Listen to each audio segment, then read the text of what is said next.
Yesterday, we started off with possible conversations you should be having with your customers and your clients.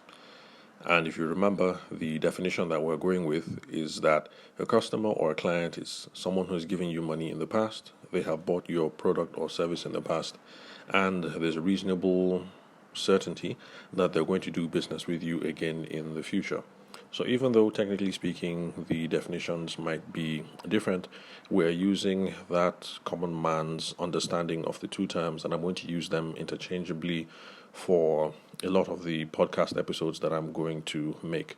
Even though sometimes you will hear me say client in a much more business context, and you will hear me say customer when it's a much more personal thing, like between a wedding photographer and a client.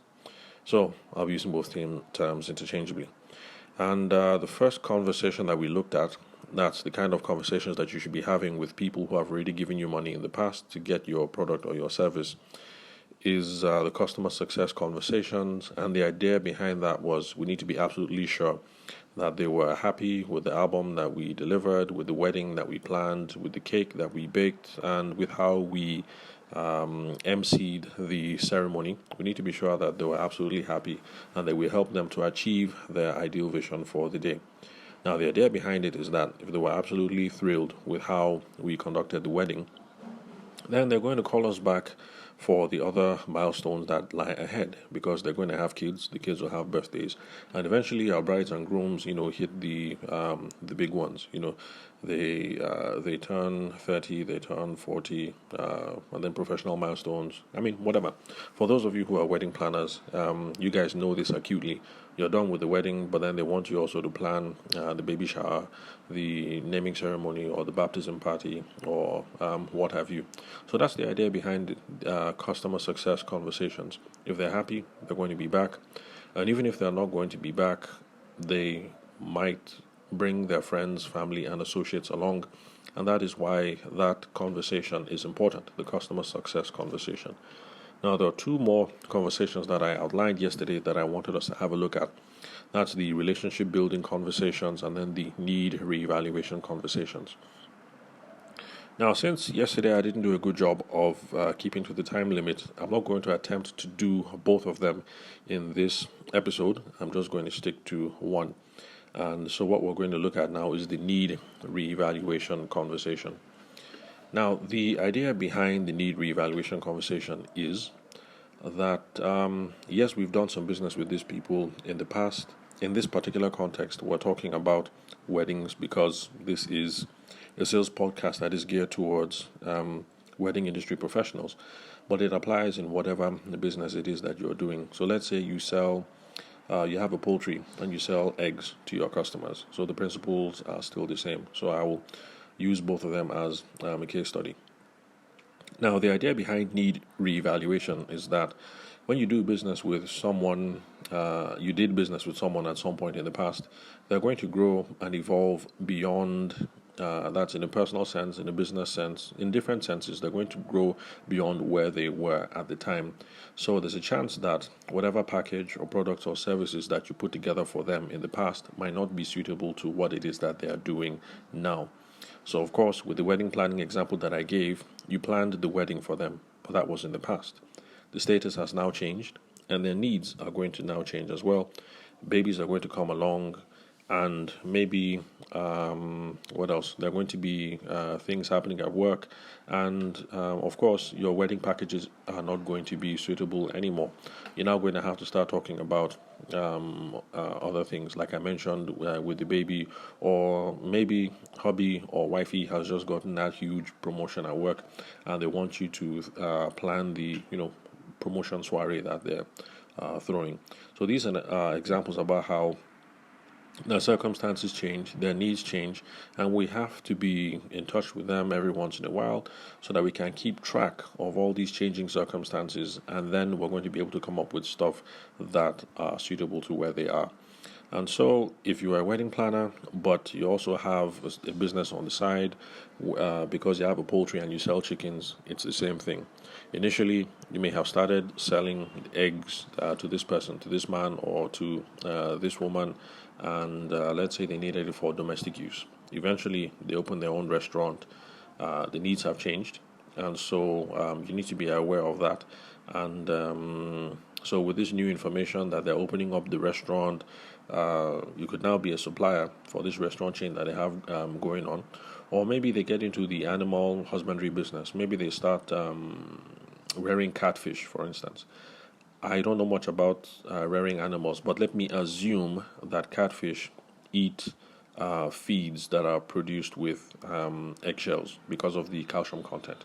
So this is just an assumption. So if you are into the animal husbandry business, please don't tell me that I said something incorrect. I'm just freestyling here. So they opened up a fishery, and if you think of yourself just in terms of you sell chickens and you sell eggs, then you're going to miss out on other opportunities that can come about. Other related businesses, like in this case, selling feed. Those are cracked shells to your customers, or selling manure. I was surprised to find out from one of my aunts that there actually is a business around this. She's based in Jos, and she's into the animal husbandry thing. And farmers actually do show up just to buy crap. Give us all the chicken poop you have, give us all the cow poop that you have, give us all the goat poop that you have, because they need these things as manure. Sometimes it's for money, sometimes it's not. For times it's butter, for times it's for battering service. You give us all this crap, and when we're done with this year's harvest, we're going to give you X number of yams, or whatever. But bottom line is, we need to keep in touch with our customers because their circumstances are changing. Personally, their businesses are growing, their lives are evolving, and we need to be in touch every once in a while so that we know how we can serve them accordingly. Luckily, a lot of this need reevaluation for us. For those of us in the wedding industry space, doesn't have to be. It doesn't have to be. First touch doesn't have to be phone call per se. Luckily for us, Instagram and social media are very useful tools that we can use to get all the information that we need, and can use that to prompt follow-up conversations and things of that nature. Now, for some reason, this is not something I was aware of before, but I met a wedding planner who is now a good friend of mine, who told me that I had been making a very big mistake in the past by not hooking up with brides on Instagram, by getting on their Instagram, following them and making sure that they follow me, because these are some of the benefits. When the baby comes along, typically that's how you're going to find out. Well, for people like me, I'm into the use of the phone a lot, and calling and messaging. So typically I would find out about these things anyway. But assuming you're not into that kind of thing, this is how you'd find out. You will see the reveal on Instagram, and then that's how you know that you're supposed to call up and say, "Hey, what's up? Congratulations! I just saw the reveal. You guys are expecting. Wow, this is a beautiful period in your life." Let's assume it's a female wedding planner, and you guys had a good relationship. You can get into that whole discussion of, oh, first trimester was like this it was for me, and these were the joys, these were the expectations, these were the high points, these were the low points. It could also be a very good point for building more rapport and a deeper relationship with the clients, because right now you guys have a lot more in common. So you're currently a mother, she's about to become a mother. That's a good talking point.